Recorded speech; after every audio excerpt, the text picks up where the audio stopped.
திருப்பள்ளி எழுச்சி திருச்சிற்றம்பலம். ஆதுபல சுவையென அமுதென அறிதற்கு அரிதென எளிதென அமரரும் அறியார்.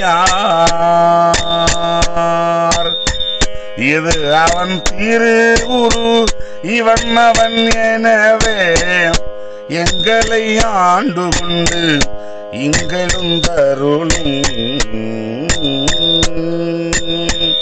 மதுவளர் பொழில் திரு உத்தர கோச மங்கையுள்ளாய் திரு பெருந்துரை மன்னா. எது எமை பணி கொள்ளுமாறது கேட்போம் எம்பெருமான் பள்ளி எழுந்தருளாயே.